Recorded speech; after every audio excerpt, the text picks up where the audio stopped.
Hello everyone, Nev here, and today I am doing my top 10 decks of 2023, and I don't know if this is an actual tag, I think it's top 10 tarot decks or something like that, and I think there might also be an oracle one, but I think I'm just going to do the tarot tag, if this is a tag, and I did quickly look it up, and I think the first one was by Christine Rose L., and if I'm wrong, I'm sorry about that. And correct me in the comments, and I'll put the original creator's channel down below. And I don't think this is an actual tag, but I don't know. I think maybe I've seen a tag, but I'm not sure. Anyway, and I don't know. I did watch the video. I actually just watched it, but then my mind emptied of it, and I came in here to find my top 10 decks, and so I don't remember if there's prompts or anything, but I basically just found my top 10 decks that I used in 2023 and ordered them how I think made sense for me and was right, and we'll see. And I also want to say that I am like super cold in here. I have my ritual room is not insulated, and it's winter here in New Hampshire, which is really cold, and I'm wearing these heated socks that my husband got me for Christmas, which are pretty awesome, and they're keeping my toes nice and toasty, and which is really needed because last year when I came out here to record some videos in like December, so 2022, I mean December-ish of 2022, I actually got frostbite on my toes, and it lasted for like on and off for a couple months. So that's why my husband was like, you know what, I'm gonna get you some heated socks. Anyway, yeah, and I also have a heat lamp going on right behind me, so my back is nice and toasty and warm, but like my hands are freezing. And yeah, anyway, so let's get started. So the number 10 deck is the Intuitive Night Goddess Tarot, which was a total surprise for me. This deck was a surprise for me, and I believe I got this in 2023, fairly early on. It was one of the Witch's Moon boxes, and I can't remember which one. This was not a deck that was on my radar at all, and in fact, this is the bag that it came in the Witch's Moon box, and this is this is the stone that came in that box, and I decided to keep it with the deck. So I'm not planning on ever making a bag for this. I'm just going to go ahead and use the little mesh bag that it came in and keep it with the stone that it came with. And I think this is like a snowflake obsidian, but I'm not completely sure. All right. So this deck was a surprise for me. This is a deck that I would not have gotten this deck on my own. I really would not have gotten this deck on my own. So I am very glad that it came in a Witch's Moon box. And, maybe I'll keep the box right here as I'm going through the cards. I don't know. Maybe that'll be a thing. So I'm just going to go through it like this. And I'm going to pause and warm my hands. Okay, just warmed up my hands on the heat lamp behind me. So this deck was very much a surprise. I am going to zoom in a little bit here. There. I would not have gotten this deck because, one, like the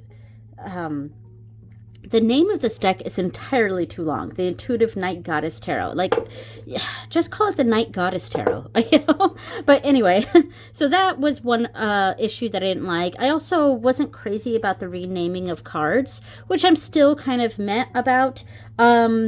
More so that I can't always remember what it is. I mean, I guess I know that chance is probably the wheel of fortune, because that is number 10. So again, and there is visual clues to help me figure out what is what. But like, especially the court cards, I always kind of forget which one is which. But in like, that was one of the reasons. But the main reason I was not interested in getting this deck on my own was that I thought maybe each of the cards was representing a specific goddess, and oh, they kind of are. You can look at a card and think, oh, this is clearly meant to be X, Y, or Z goddess. And you know, obviously it does evoke those certain specific goddesses, if that made sense. I really like some of the more pippy cards too, especially with the ones with the rainbow. So I was surprised when I got this deck in a Witch's Moon box, and the goddesses on here aren't actually specific goddesses, and they don't say this goddess is this one. And also the book is pretty cool. Like it doesn't say that. It does not assign these women who are shown here to any specific goddess, even though this is obviously some sort of Hindu deity here. But it doesn't specify who it is. And that actually, honestly, completely turned this deck around for me. Because I didn't want... One of the things for me specifically, I'm not going to say this is, you know, for everyone or whatever, but for me specifically, I don't like decks that have like a hodgepodge of deities. Because for me, the deity work is something that needs to be done with a lot of reverence. And like if I'm going to pull a card that is a specific deity, I want to have a connection to that deity. I don't know if that makes sense, but it makes sense to me. And when it's a deity that I have no connection to, I feel almost like I'm doing a disservice to that deity, because I'm not doing the due diligence. I'm not putting the effort into understanding who that deity is. And quite frankly, I don't have the time to honor every single deity that's represented in a deck. So the fact that these are not specific deities actually really helped me, because now it's not so much of a goddess deck specifically. It's more of a feminist deck to me. It is more of feminine power throughout the world, because it is obviously multicultural, which I actually do. I like multicultural decks, but I don't necessarily like decks that are just a bunch of hodgepodge of deities. You know, so I don't know. I don't know if that sounds weird at all. It's just my own brain and how I understand it. And well, let's leave it on the witch.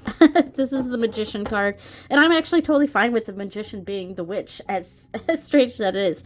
And I get used to the different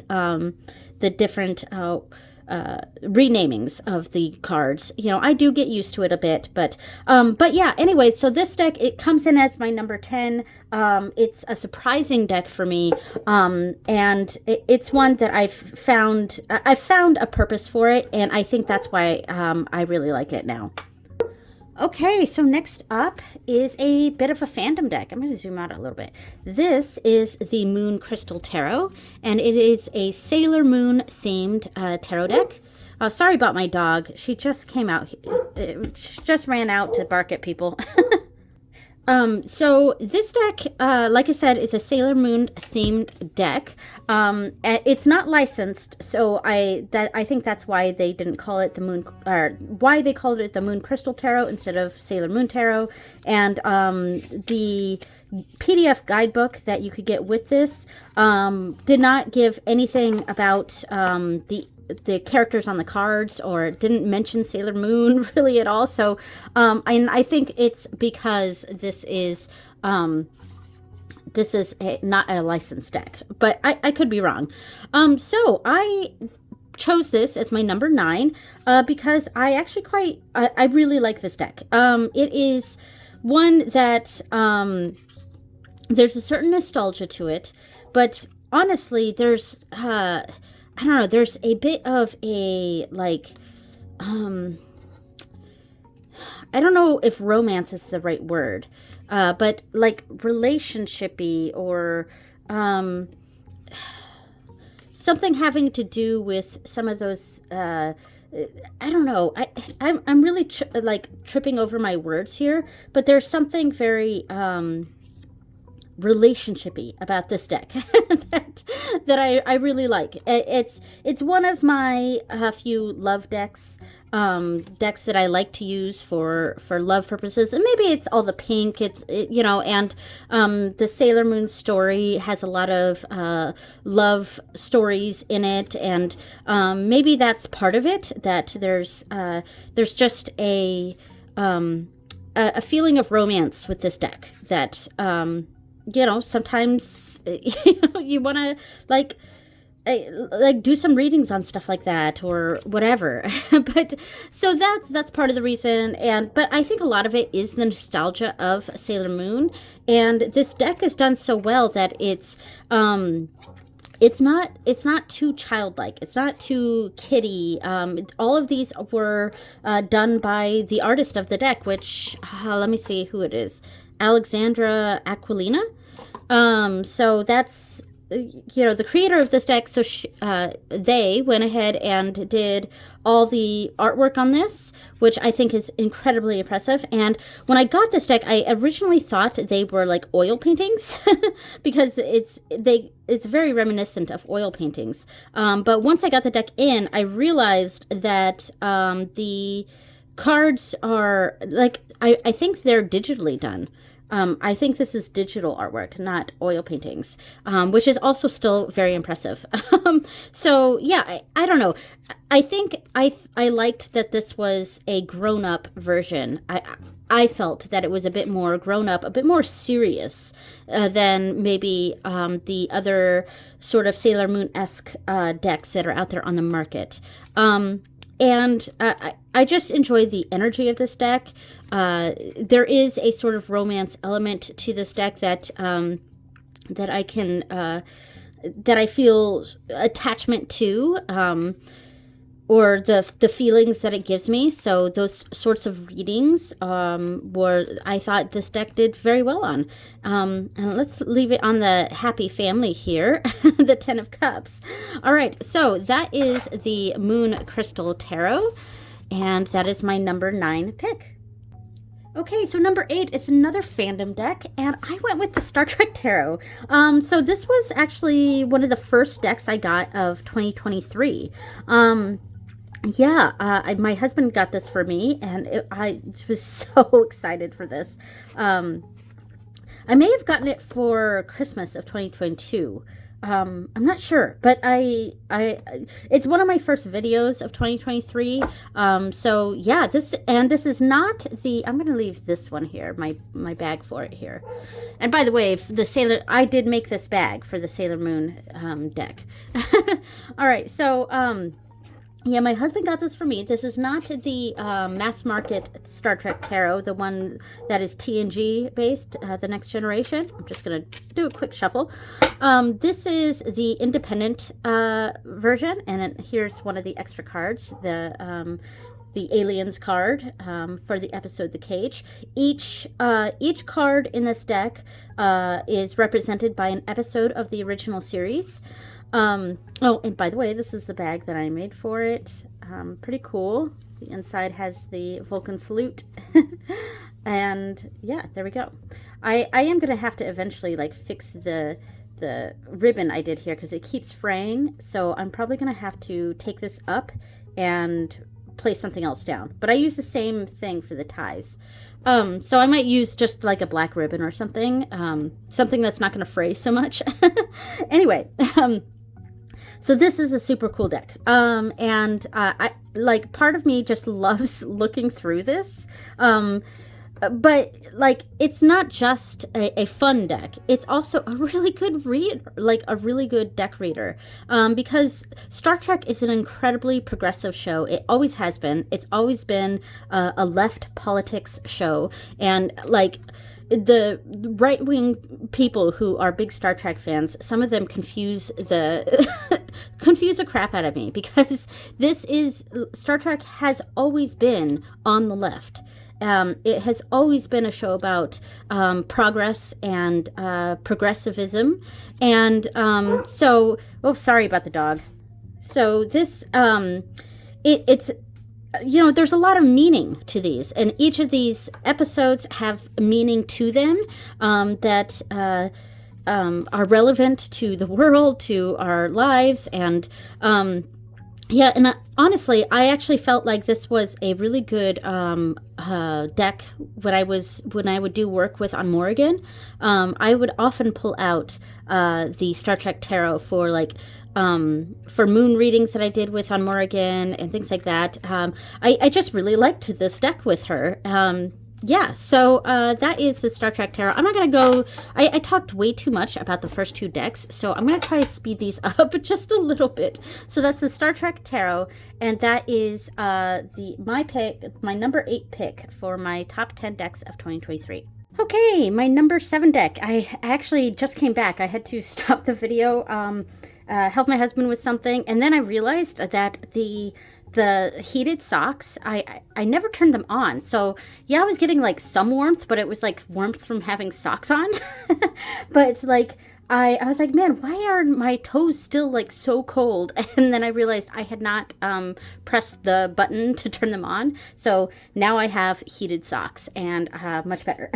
All right, so my number 7 deck. This is the Pulp Tarot. Yeah, and this was the bag that I made for it. This deck was another deck that like really surprised me. And this deck kind of turned into a really sensual deck. You know how I was saying like the oops, sorry about the dog. I was saying about the Moon Crystal Tarot, that deck is very like romantic, almost like friendship romantic almost. I don't know. Whereas this one I think is a bit more sexual. And like it's very, I don't know, there's something very, I think it's because of all of the pinup kind of artwork here. It feels very almost raw sexual. And the one's suit is off printed on mine, but honestly I think it kind of adds to the charm of this sort of deck. And yeah, so I don't mind it. I was a little bummed by it at first when I first got this deck in, but yes, you see it here too.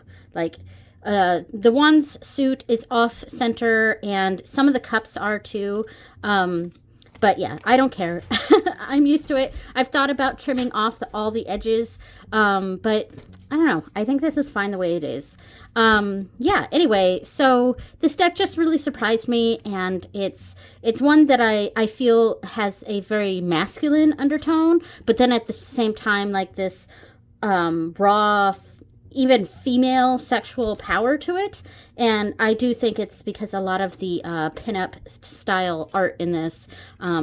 So yeah, and this turned out to be my number 7 deck. So that is the Pulp Tarot, and my number 7 pick for my top 10 decks of 2023.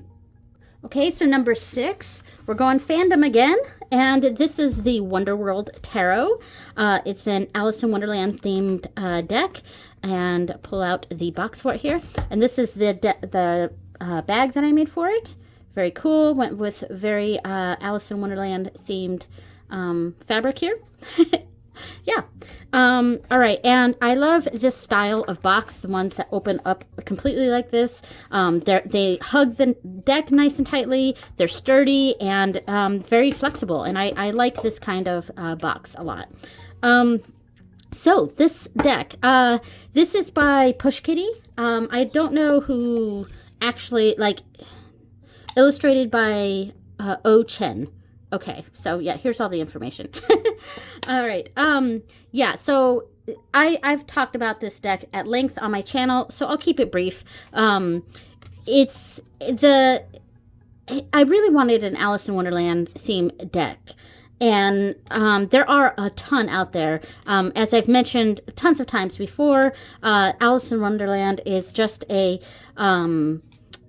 motif or a theme that really lends itself well to the pagan community, the occultist community, the tarot community. I don't know. I think it's a lot of that fantastical, the Wonderland energy feels very mystical and magical and, I don't know, topsy-turvy.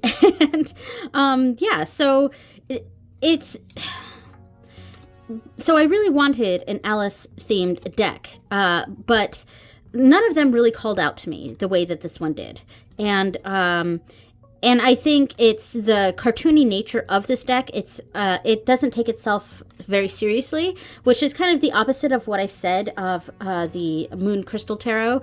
I like that one's a bit more grown up, whereas I don't know. I think I like that this one is not. It's very cartoony. It's very Nickelodeon, and this is my favorite card in the deck.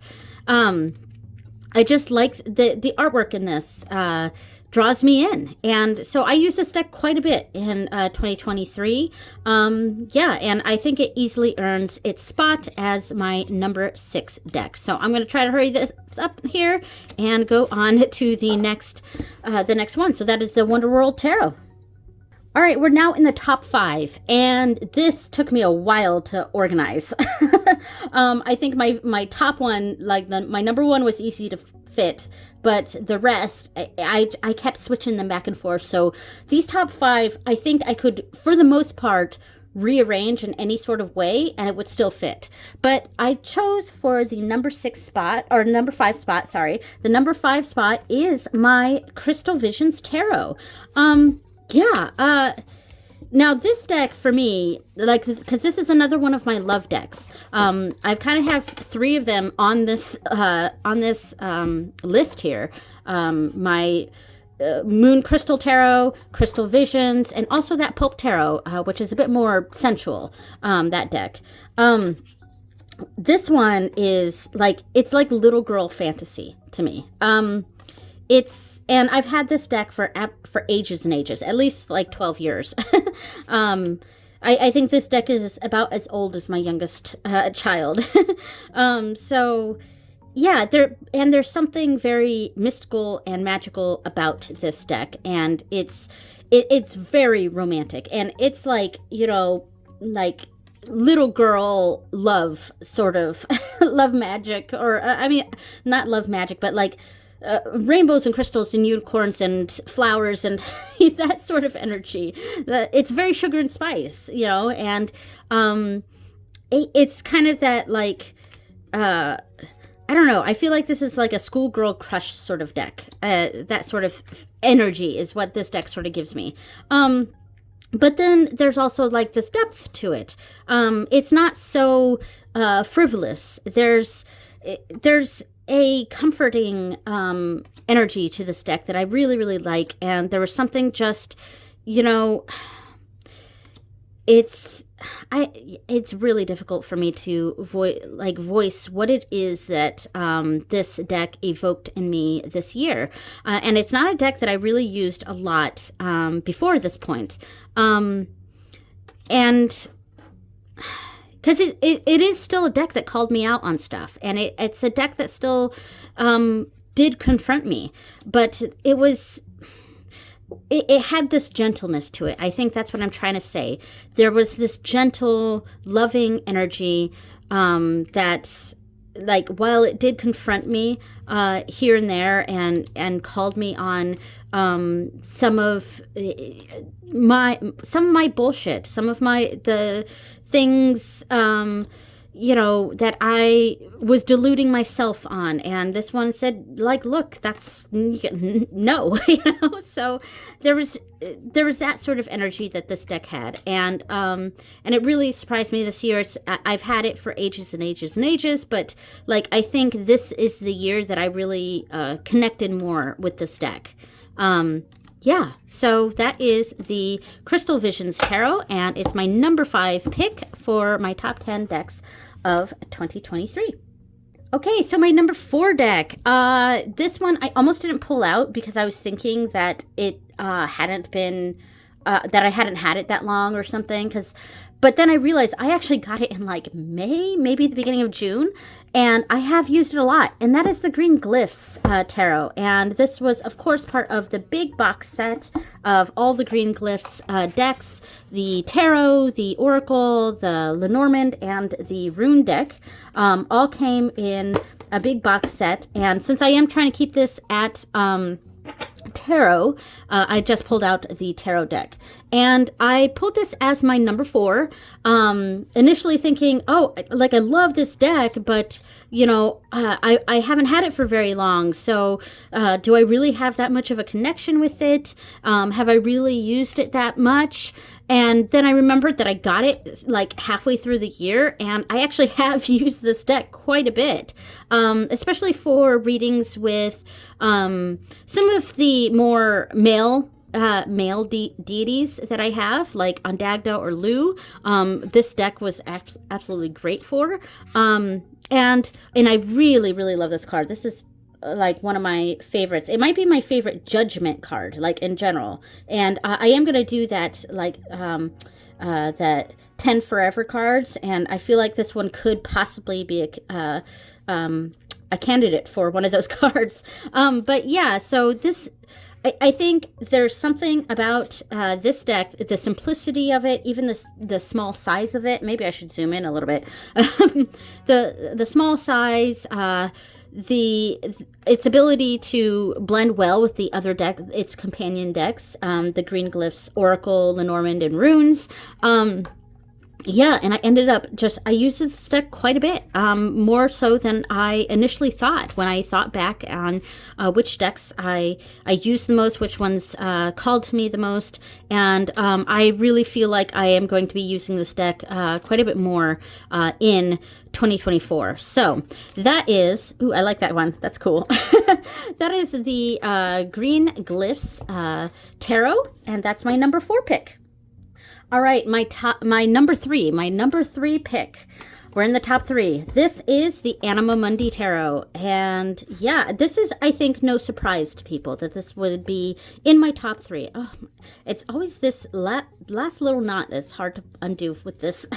So this is the bag that I made for it. Here we go. I think I did a really good job on this, and I'm very proud of the bag. It just looks really nice, and this was the last of this fabric, I believe, and it was also, I think, the last of this gold velvet fabric that I had. So yeah. That's right, I'm gonna leave the box here. So this deck I often used for full moon readings, and for the 2023, all of my full moon readings were done with the goddess Bridge or Bridget. I'll put the lid here. There we go.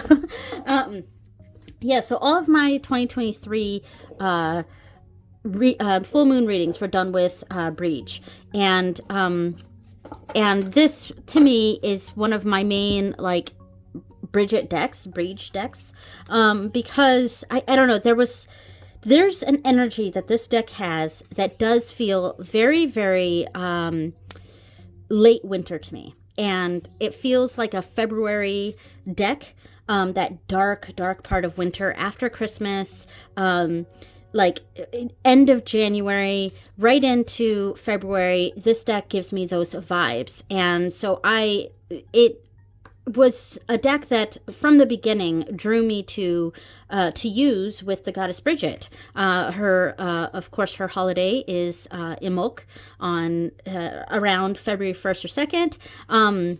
Of course, I use the astrological dates for the Sabbats, so for the Celtic fire festivals. So that date changes a little bit, but it's the beginning of February is her time. And so this deck just immediately felt like a Bridget deck. It is not a deck that I have dedicated to her, and I use this deck for other purposes besides readings with Bridge, but it's definitely one of my favorites that I use with her. And I do eventually want to get the companion Oracle deck. I think it's like the Nocturne Oracle, something like that.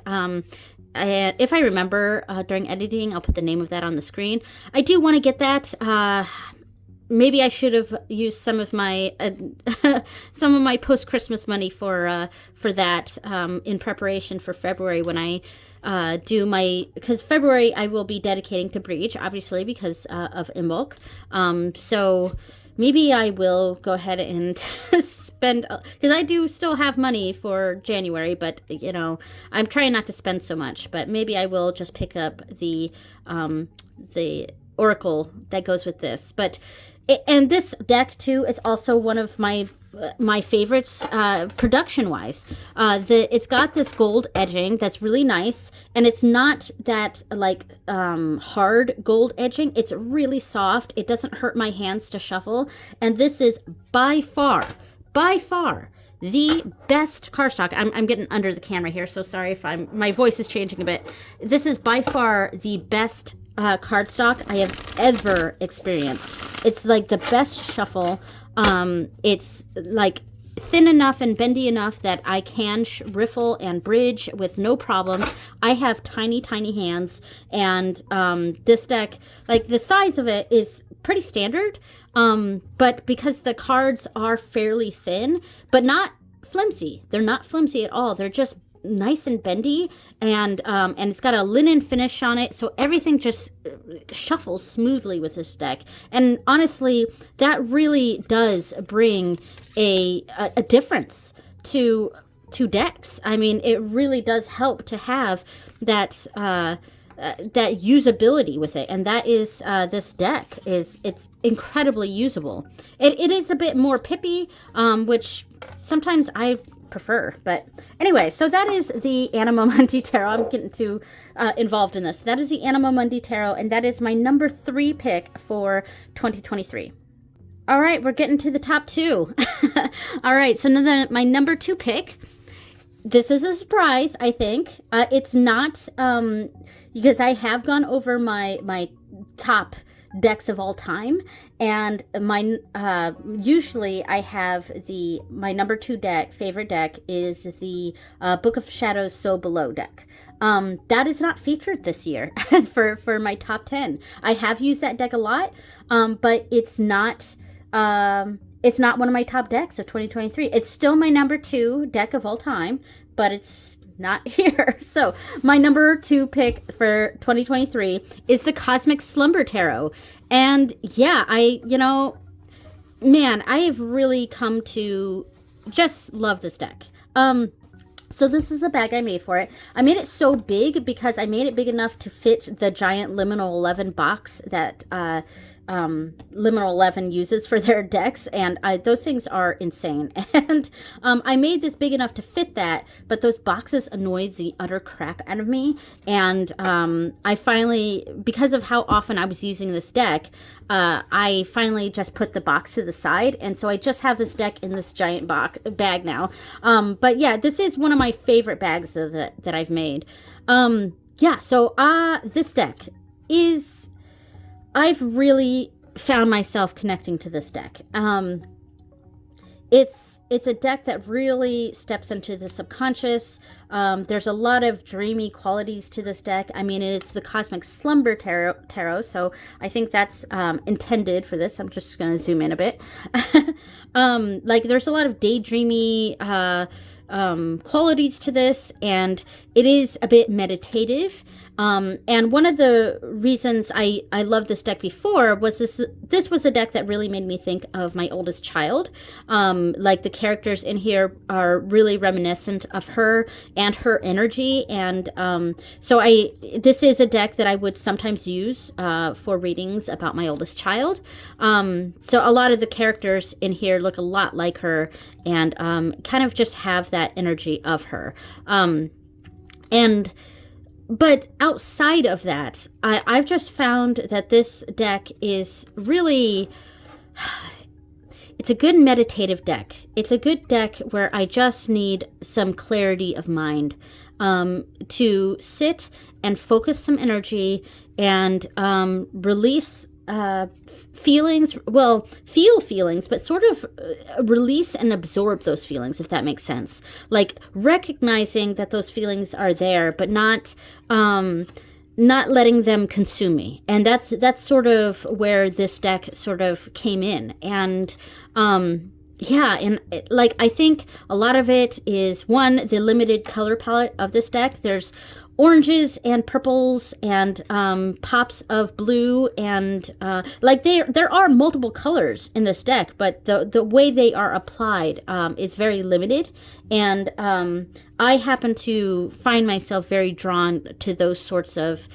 decks that have this sort of either a limited color palette or a color palette that might have multiple colors, but they're very strategically done, and in a way that makes it feel very limited. In fact, this card here is one of the only ones that has like a lot of the different colors in here. So this one's like a little less, in fact, I almost don't even recognize this card. I think this card almost never came up, if at all, when I used this deck. That's very interesting. Because I just, like, as I was looking through this, I came across this one, and it was just like, this one's very different.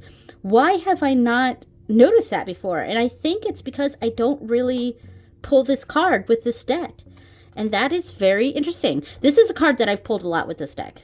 And this is definitely very dreamy.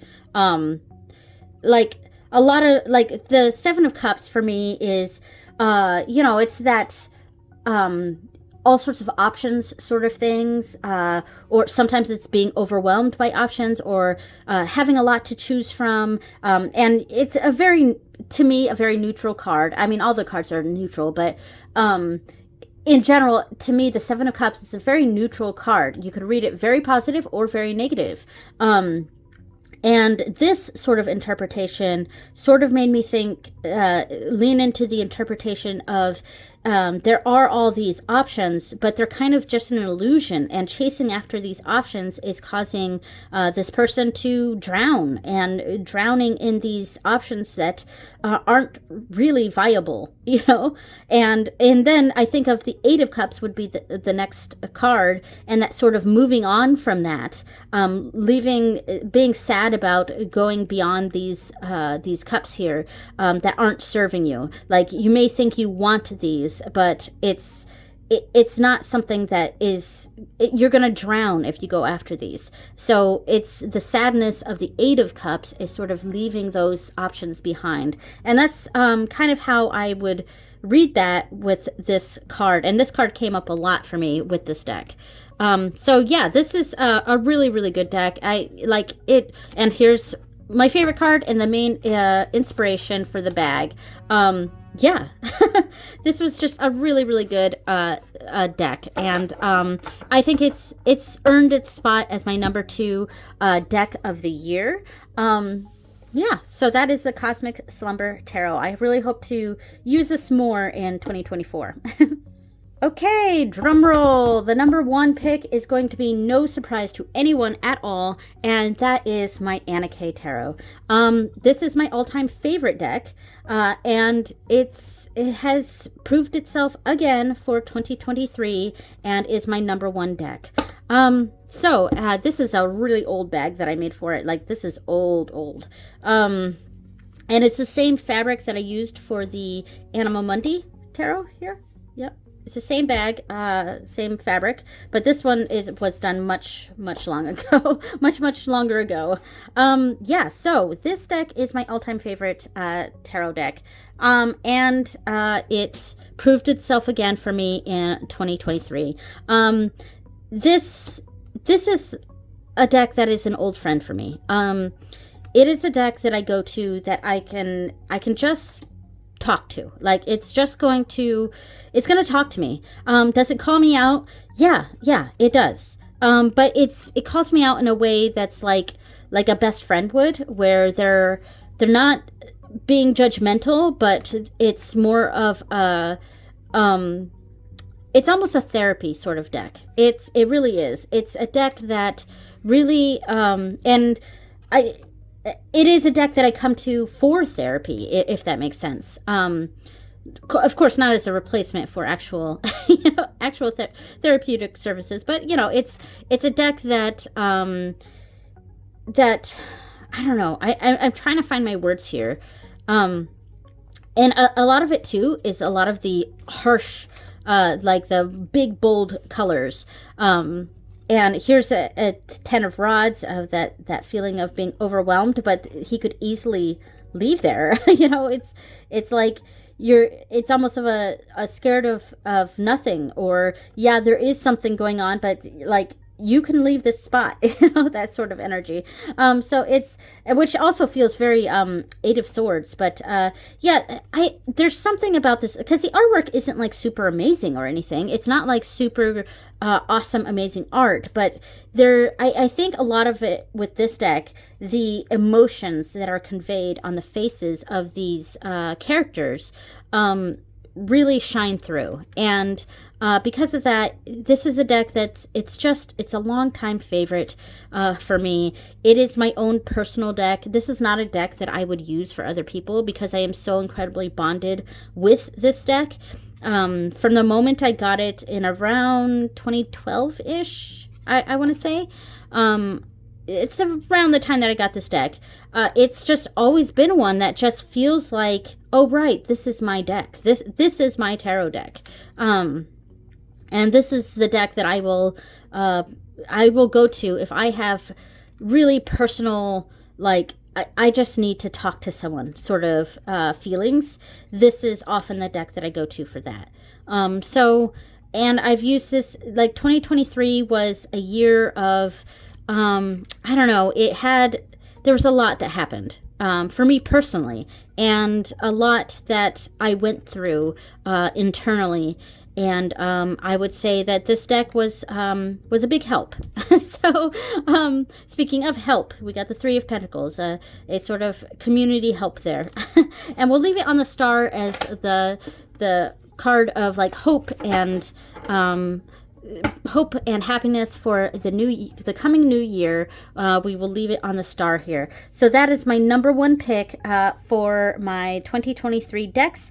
Thank you so much for watching, everyone. I'm not going to do an oracle version of this. I think I'm just going to keep it as the tarot one. Yeah. So thank you so much for watching, everyone, and I will see you next time. Bye.